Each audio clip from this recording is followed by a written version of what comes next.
Page 34. The Psychology of Stupidity, edited by Jean-François. Section is Marmion. 4.0. From Stupidity to Hogwash. Pascal Engel. Philosopher and Director of Studies at the École des Hautes Études and Sciences Sociales. How shall we classify the various forms of stupidity? Moronic, idiotic, cretinous, silly, dumb, foolish, imbecilic, clueless, inept, and that supreme qualifier, fucking stupid? Do they all come down to the same thing? Is stupid the genus to which all the other species cling? In France, the word con could stand in for all the others. But how can the word stupidity even be defined, given the blurriness of its categories and the fact that they so often can be reduced to mere insults? It's hard to determine if all the different gradations represent actual, distinct qualities. Indeed, the vocabulary of stupidity is so ingrained in language and culture that it seems impossible to establish universal principles at all. Is tonto in Spanish really analogous to the French idiot? Is moron in American English the same as dunce in British English? Does asshole in English mean the same thing as connard in French? So great is the variety of forms of stupidity that, since antiquity, many of those who have taken on the task of attempting to define its essence have given up, choosing instead to give illustrations of it. Comedy and satire often, or perhaps exclusively, attack human folly and practitioners of the art from Aristophanes to Lucian, from Persius to Juvenal, from Erasmus to Jonathan Swift and Alexander Pope, from Witold Gombrowicz to Voltaire, from Fida to Alfred Jarry, from P.G. Wodehouse to Flann O'Brien, have contributed so many incarnations of stupidity that it's hard to find any one unifying element. Ship of fools? Circus? Pandemonium? Zoo? How are they different? Most of the taxonomists of folly have contented themselves with enumerating examples of it, and every time a philosopher tries to propound a theory, it's immediately disproved by others. Only literary authors, from Gustave Flaubert to L.A. Copyright on Bloy, from Robert Musil to Witold Gombrowicz, from Jean-Paul Sartre to Milan Kundera, would seem to be up to the job, but they don't go beyond the discouraging conclusion, that's the way it is. Degrees of stupidity. Even if the classification of stupidity is difficult, it's not impossible. Stupidity has degrees, which may be described by composite portraits of individual types. At the lowest step of the ladder is the dull-witted stupidity, literally bestial, of those whose intelligence is so low that it approaches the animal kingdom, donkey, buzzard, dodo, a perfectly embodying brute stupidity. It also applies to those who react to everything with befuddlement, lower lip drooping. This kind of denseness is earthbound, like the backward Boeotians in ancient Greece, and stony, like the La Fontaine fable about the well-meaning bear who smashes the head of his human friend with a paving stone to protect him from a fly.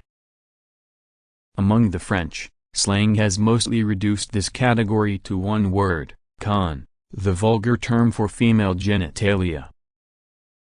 For men, though, a couple of other words sometimes come into play, scrotum or dickhead. One step higher up the ladder you find idiots and imbeciles, those whose understanding is so weak, aka feeble, that their debility seems almost pathological. This category also includes cretins afflicted by congenital infirmities. Another step higher you find those who, while somewhat sharper than the brute contingent, are nice but bumbling. These are the simpletons, the ninnies, dolts, and nitwits. One step higher still, you find the fools. The fool does not necessarily lack for intelligence, and on occasion may show good judgment. but he deploys it badly, and is undermined by his vanity. He likes to circulate, and he needs the company of others. Whereas brutes are solitary, he is social.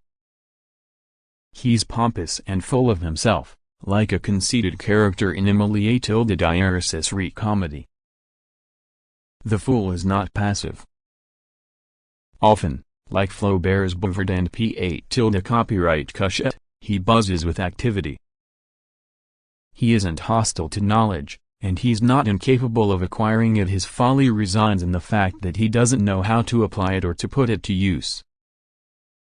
At a level still higher than simple foolishness, you find what Musil calls sophisticated or intelligent stupidity, which he claims extends into the highest realms of wit. The intelligent fool can be very learned and cultivated. He may even sparkle in society, but his intelligence does not match his affectations.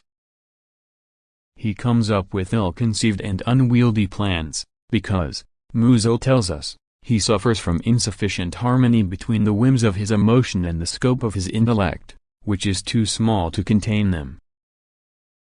Musil contrasts this stupidity, or intelligent foolishness, with honest stupidity, which bears the rosy cheeks of ordinary life. He often caricatures snobs who don't know why they admire something or someone, like Proust's Salonist Madame Verdurin, or the businessman Arnheim and General Schumann. Musil's the man without qualities, or men with big plans, like the supposed author of Swift's A Modest Proposal. The sophisticated fool has a form of moral defect that, unlike other forms of stupidity, consists not of an inability to bend means to an end, but of blindness as to the nature of ends. This elevated form of stupidity is a vice, and those who are affected by it are wholly responsible for it. It is here where the prevalent idea of stupidity as an intellectual defect hits a wall. Quite often it's said that stupid people are also mean and cruel. They ignore and often despise moral values. But often enough, they also look down on intellectual values. Folly and bullshit.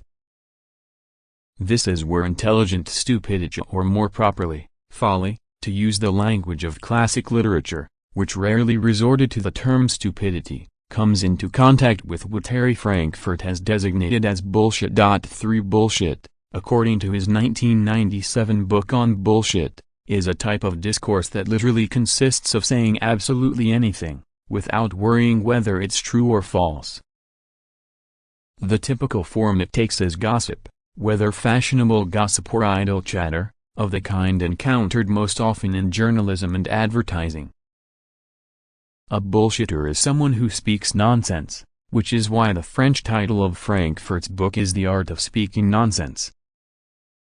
But to bullshit is not to commit, or to speak, folly, absurdity, or stupidity. It is to systemically devalue not only the difference between true and false, but also truth itself.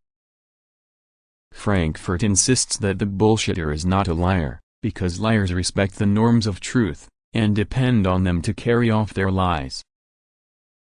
The bullshitter, on the other hand, just doesn't care. But he's anything but stupid, or a generator of stupidity. On the contrary, he's intelligent, but doesn't give a damn about the truth. That's why it's more appropriate to designate bullshit as hogwash. The production of hogwash, as opposed to simple foolishness, is folly in the second degree. It takes into account the values of truth and knowledge, but neither acknowledges them nor practices them. That's why, rather than lies, hogwash is a form of deception that can readily be seen in the public arena, for instance, in politics. In the 17th century, hogwash was represented by what was called the bel esprit de the Wita, of whom Malebranche said, the ignoramus and the bel esprit are equally shut off from the truth, the difference being that the ignoramus respects it, and the bel esprit despises it. The fool or the simple creature, who may, like F8 copyright licit copyright in the Flaubert story, possess a simple heart, respects the worth of wit, and even pretends to serve it, even if he does so badly or unsuccessfully. The complicated fool, like the producer of hogwash, looks down on it. Hogwash may be regarded as the supreme arena for stupidity. Balzac's illustrious Quai de Sardin, the calm copyright Die Humane, Honore copyright Domier's caricatures, and Melville's The Confidence Man incarnated it in fiction. Donald Trump incarnates it in real life. A fool thinks too much. This classification of the forms of stupidity may appear rudimentary, but it has the advantage of emphasizing that stupidity is not, or is not only, an incapacity of understanding, an intellectual defect, or a deficit of judgment that puts an individual in a permanent or temporary state of inertia or lack of freedom. The same is true of the Greek term moria and the Roman term stultitia, which often have been translated as folly, since Erasmus wrote his ironic elegy. Stultitia has as much to do with folly as with stupidity. As the aphorist Chamfort said 2 centuries ago, 3/4 of folly is just stupidity. For the ancients and the European greats, folly stood in opposition to wisdom and reason, but it was not the counterpart or the absolute opposite of reason. The fool loves to reason, and often reasons too much. As Chrysale says in Mulietilde Diaresis Res, the learned ladies, reasoning banishes reason. The fool is not merely a minus habens, a moron. He's someone who goes too far, who exceeds the bounds of sense, and from there, of propriety in the realm of wit. He's both irrelevant and impertinent, and hogwash is an impertinent form of discourse. The concept of stupidity as a surfeit of reason was put forward by the great moralists of the French Enlightenment, from L'Obrétilde Diaresis Re to Vauvenargues, as well as by master satirists like Swift and Voltaire. But with those two, this surfeit was always denounced in the name of the proper use of reason, which they held to be a law of nature, destined to correct deceitful flights of fancy. The Romantics, on the other hand, exalted the power and worth of feeling, and rejected cold reason. Not only did they let themselves be beguiled by folly, they defined reason itself as stupidity. Kant held that reason, when it attempts to reach beyond experience, inevitably strays into illusion. Schopenhauer, then Nietzsche, both embraced the notion that reason was irrational by its very nature, and therefore stupid. It is reason itself that's the fool, as the French journalist and writer Georges Picard put it. The great 19th-century writers on stupidity, Flaubert first among them, would revisit this theme. Flaubert's Homais, Bouvard, and P8 copyright Guscita, and through them the wider bourgeoisie are extremely rational. But they take it too far. With them, will always ends up defeating reason, though not for any lack of the latter. In his great book on stupidity, Bra copyright Vierre de la Ba superscript 8 Alain Roger explored the theme of sufficient reason. The self-sufficient, arrogant fool believes that reason solves everything. Stupidity, in his judgment, embodies the basic principles of logic and the law of the excluded third, contradiction, and identity while making them ridiculous. The fool would like all propositions to be true or false, do you love me or not? He cannot tolerate contradictions, you can't have a thing and its opposite at the same time, and above all, he abounds in tautologies, business is business, a rose is a rose. Flaubert and Bloy in particular focused on this defining characteristic of bourgeois stupidity, which revels in cliché copyrights and truisms, artists, all fakers. Here the vanity of the fool re-emerges, the self-satisfied tautology, meaningless because it is always true. People resort to tautologies when they have nothing relevant or meaningful to say except to recall a thing's relation to itself, a penny is a penny, a woman is a woman. To come full circle, Georges Brassens nailed this tendency with the lyric, "When you're dumb, you're dumb." Here, the production of tautologies comes close to hogwash, which, despite its emptiness, flaunts itself without shame, full of itself. It's also the hallmark of a specific form of obstinate stupidity, in its essence authoritarian, which is best exemplified by military stupidity. As Graham Elwright sings, "We were waist-deep in the big muddy and the big fool said to push on." The era of mass stupidity. Cliché tilde copyright s are thoughts shared by any of those expressed by crowds, as opposed to the thoughts of the individual, which romantics believed to be uniquely capable of fighting the depersonalized mass mind incarnated by reason and technology, in the name of art. But in the 20th century, and still more so in the 21st, even art has become stupid and false, as in kitsch, a form of folly applied to beauty, a corruption of aesthetic judgment. But most of all, stupidity is ceasing to be characteristic of a particular type of individual, as it was in the 17th and 18th centuries, and is truly becoming a collective, mass phenomenon.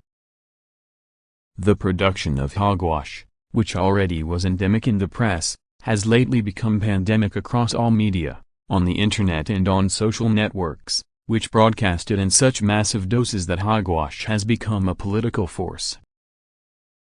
Hogwash belongs to what we call the post-truth era, which should more properly be called the hogwash era, the production of a type of discourse and thought in which nobody tries anymore to find out if what's being said is true. All that counts is the effect it produces. Hogwash is both stupid, because it's out of control, and powerful, because it can be put in service of political strategies and propaganda.